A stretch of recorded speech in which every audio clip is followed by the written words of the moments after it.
德司令表态，准备好与俄开战，80万大军180天集结。法国派1万兵直赴乌克兰，英国切断俄能源收入，北约战火升级。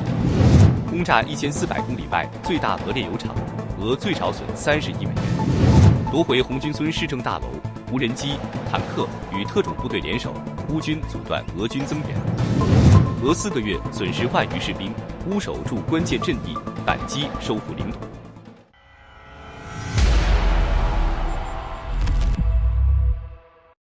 日前，德国国防军司令索尔弗兰克中将在年度军事会议上高调宣称，德国已做好与俄罗斯开战的准备，只需180天就能动员80万大军部署到东线边境。这一言论迅速在欧洲政坛引发震动。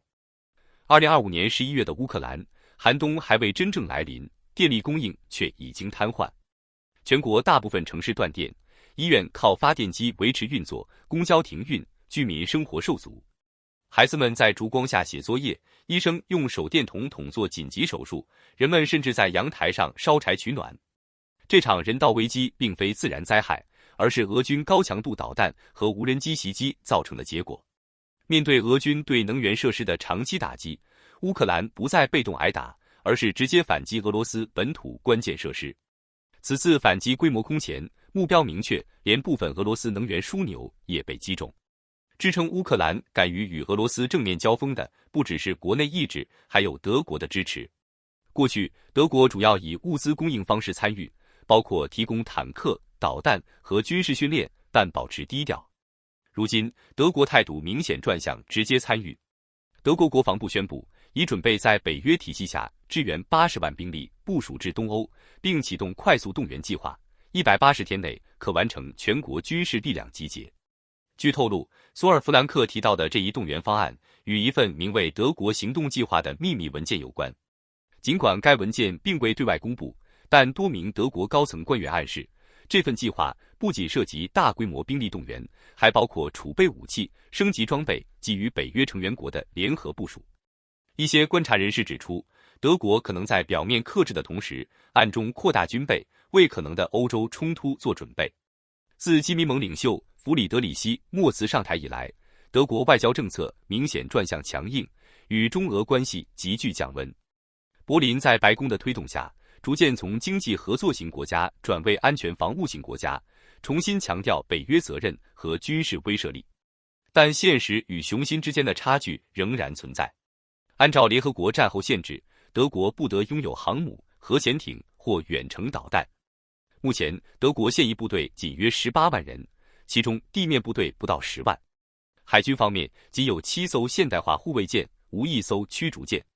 空军装备约100架台风战斗机与100余架直升机，在规模与火力上都远不及俄罗斯。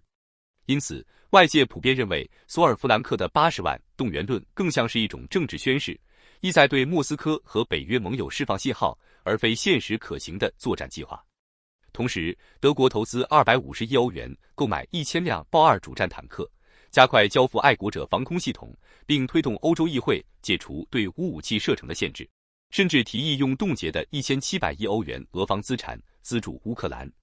德国政府的强硬立场虽然增强了乌克兰的战斗底气，但也带来了经济和社会压力。2024年，德国经济已萎缩，2025年预计增幅仅 0.3%。企业外迁和生活成本上升使民众负担加重，而军费支出持续增加，引发街头反战游行和极右翼崛起。对于德国的激进姿态，北约内部也出现了明显分歧。西班牙首相桑切斯公开警告称，如果德国挑起与俄罗斯的军事冲突，必须独自承担后果。他指出，俄罗斯是核大国，一旦德国的行动引发连锁反应，北约将被绑上俄罗斯的核威慑战车，后果不堪设想。从俄罗斯的角度来看，尽管俄乌战争仍在持续，但克里姆林宫始终避免使用核武。然而，如果德国以北约名义在俄边境集结大军，势必会被视为战略威胁。分析人士认为，一旦局势恶化，俄罗斯可能进入一级战备状态，企图160战略轰炸机与北风之神及核潜艇都可能随时待命。目前，德国政府尚未就司令的言论作出澄清，也没有明确否认80万动员计划的存在。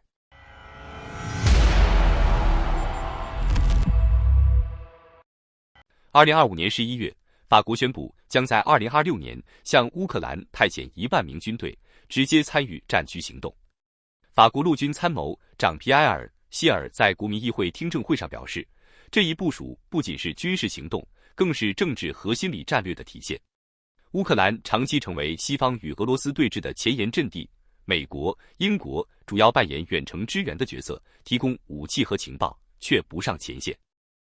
而法国这次公开表态，要直接上阵，传递的信息非常明确：欧洲不能只依赖美国，法国自己也能在安全事务中发挥决定性作用。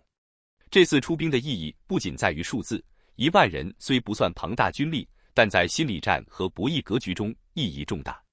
首先，这是对俄罗斯的心理震慑，法国在告诉普京，感动法国利益，你会承担严重后果。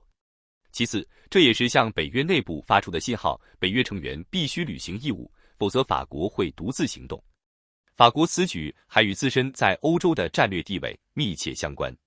过去10年，德国经济强，外交稳健，法国在欧盟影响力略显下降。通过直接参战，法国一方面重振话语权，另一方面为未来欧洲安全事务布局。无论战争结果如何，法国都在争取战略主动权。然而，这场豪赌伴随风险。一方面，1万名士兵在战区的战术作用有限，但一旦俄罗斯冒险反击，法国将面临直接损失，并可能触发北约内部复杂博弈。另一方面，国内舆论压力也不可忽视，民众关心经济和社会问题，战争成本和伤亡消息可能成为政府负担。从俄罗斯角度看，普京不会轻视法国行动，但直接打击法国成本极高，毕竟法国是核大国，北约核心成员。这意味着法国的行动兼具心理战和博弈策略，既试探俄罗斯底线，也测试北约盟友的忠诚度。总的来看，法国此次出兵乌克兰，不仅是军事支援，更是一次政治、心理与战略上的豪赌，赌乌克兰战场，赌欧洲影响力，赌北约内部态度，也在为未来全球格局布局。法国用行动告诉世界，他敢做，也敢赌。另外，英国军方近期在北海方向的军事演习也明显带有实战意味。多艘登陆舰在台风战机的掩护下，对模拟俄罗斯港口实施抢滩作战，演练内容包括摧毁能源设施与沿海矿区。克里姆林宫已对此提出严正抗议，称这是赤裸裸的挑衅。另外，为了削弱克里姆林宫的战争资金来源，帮助乌克兰抗击俄罗斯侵略，英国政府宣布将禁止企业承保或运输俄罗斯液化天然气与石油。这项措施被视为对普丁战争经济的直接打击。根据路透社报道，欧盟已在上月批准新一轮对俄制裁，从2027年1月1日起禁止进口俄罗斯液化天然气。英国与美国也已针对俄罗斯最大的2家石油巨头卢克石油公司与俄罗斯石油公司实施了严格制裁。英国政府昨日表示，将进一步切断俄罗斯与提供液化天然气出口运输和保险服务公司的联系，确保俄罗斯能源收入受限。此禁令将分阶段于2026年实施，并与欧洲合作伙伴保持同步。此外，英国还宣布拨款1300万英镑，用于协助乌克兰修复能源基础设施，并保障受供暖与电力中断影响最严重的民众生活。分析人士指出，这一系列举措将直接削弱俄罗斯能源出口收入，切断普丁的战争资金链，并可能对俄罗斯国内能源市场与军事供应形成长期压力。而几乎与此同时，丹麦议会也在11月11日批准了对乌克兰的第28轮军事援助计划，总额约2.17亿美元，其中包括直接在乌克兰境内投资武器生产，并向 PRO 计划注资，用以购买美制装备。至此，丹麦对乌援助的累计金额已高达710亿克朗，成为北欧国家中支持乌克兰最积极的国家之一。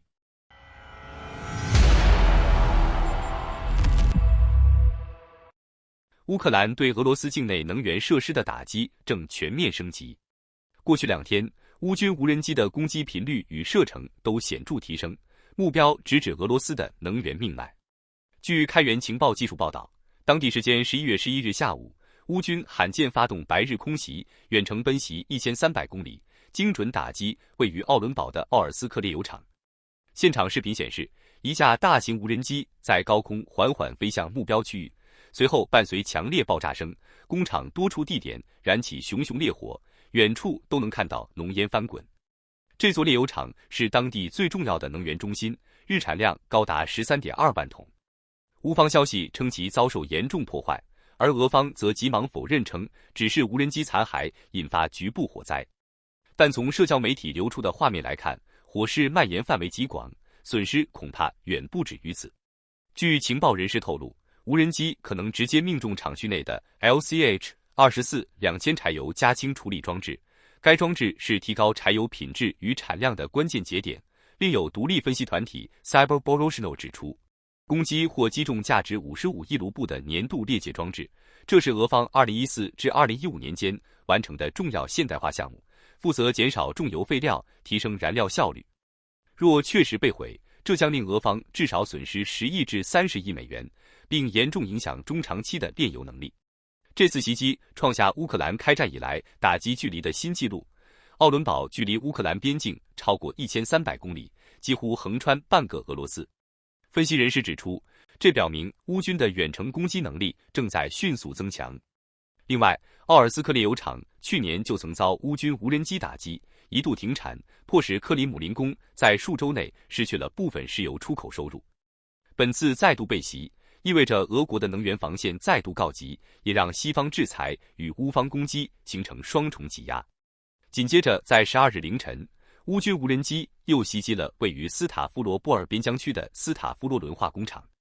该厂主要生产天然气和乙烯等产品，是俄军燃料供应的重要一环。其位置距乌方控制区约450公里，显示乌军可能采用了导弹与无人机联合打击的战术。与此同时，乌克兰总参谋部还公开了袭击萨拉托夫炼油厂的影像资料。该厂是俄罗斯生产高附加值石油产品的核心基地，对军用燃料供应意义重大。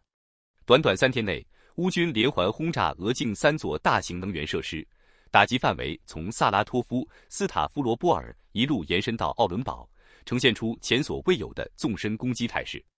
值得注意的是，瑞典防长帕尔琼森在接受媒体采访时提到，瑞典援乌武器，包括弓箭手榴弹炮和海军作战艇，正在战场上得到实际检验，并从中获取了大量性能反馈。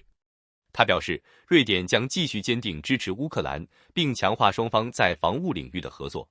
随着这轮远程打击的成功，乌克兰显然正试图通过能源战撕开俄罗斯的战略后方，而这场跨越千里的空袭也预示着俄乌冲突正进入一个全新的阶段。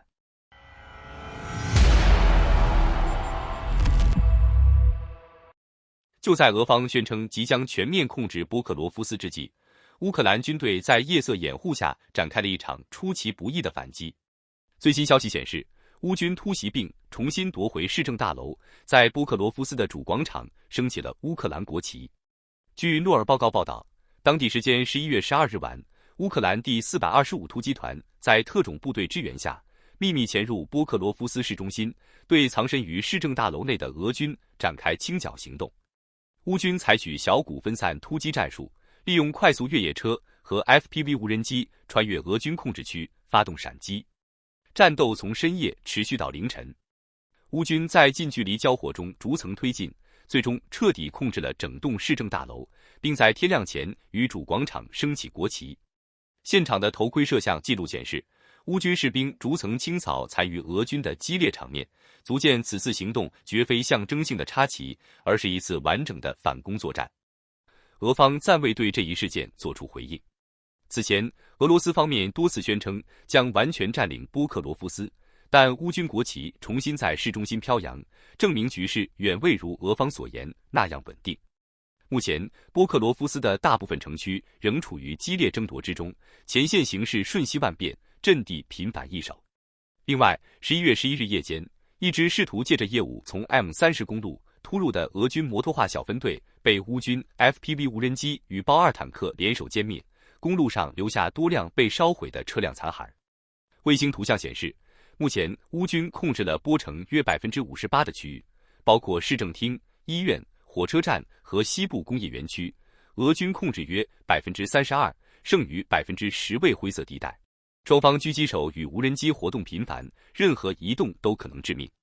乌军第59旅、第110旅与第25空降旅正在联合作战，利用无人机与榴弹炮实施定点打击，但 T-0515公路沿线频繁遭受俄军柳叶刀无人机袭扰，补给线面临威胁。据悉，目前乌军掌控着贯穿全城的铁路线，这条通道不仅是战略纵深，也是保障米尔诺赫拉德方向补给的关键。俄军仍控制着城市南部和部分中区，但阵地极不稳固，攻守形势随时可能逆转。在米尔诺赫拉德方向，乌军同样稳住了阵地。该地地形开阔，防御条件优越，乌军再次完成物资补给、伤员撤离和部队轮换。俄军几次尝试突进都以失败告终。谢尔斯基将其定义为重点防御区，优先保障后勤线安全，而非冒险推进。还有消息指出，目前在波克罗夫斯克北部工业区，俄军多次尝试在高层建筑群中建立阵地，但都被乌军逐层清剿。乌方已切断俄军向工业区增援的路线。与此同时，俄军试图向西北的格里申内推进，也被乌军的多层防线阻击。格里申内仍掌握在乌军手中，成为重要的后勤节点。俄军方面出动了第20、第114摩步旅与风暴 Z 突击队，多采用5至15人的虫洞渗透战术，并依赖空军每日投掷的数十枚 CAB 滑翔炸弹提供支援。然而，高强度冲突导致俄军伤亡惨重，11月以来已损失逾3000人，大量补给车队在抵达前线前即被乌军无人机摧毁。值得注意的是，俄罗斯曾设定11月15日前拿下波克罗夫斯的目标，如今只剩3天时间，战况却完全不利于其实现这一目标。据乌克兰安全局披露，莫斯科方面已将这一期限悄然延后至12月15日。类似的延期在过去也屡见不鲜，去年俄方也曾宣称数周内攻克波克罗夫斯，但事实证明，这座城市始终是乌军顽强抵抗的象征。与此同时，西方情报机构也披露了莫斯科在乌克兰战场上的3步战略：首先建立所谓战场优势，稳固既有占领区；其次逐步摧毁乌克兰的工业与经济支撑；最后则试图让基辅成为一个白俄罗斯式的附庸国家。分析认为，2026年或将成为决定俄乌冲突走向的关键一年。随着乌军在波克罗夫斯的反攻成功，这场拉锯战显然还远未到终点。双方的较量正进入又一个紧张而危险的阶段。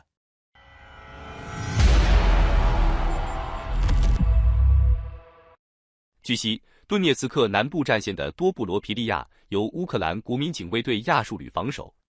司令皮夫年科准将近日到访前线，听取指挥官丹尼斯·雷迪斯·普罗科彭科的汇报。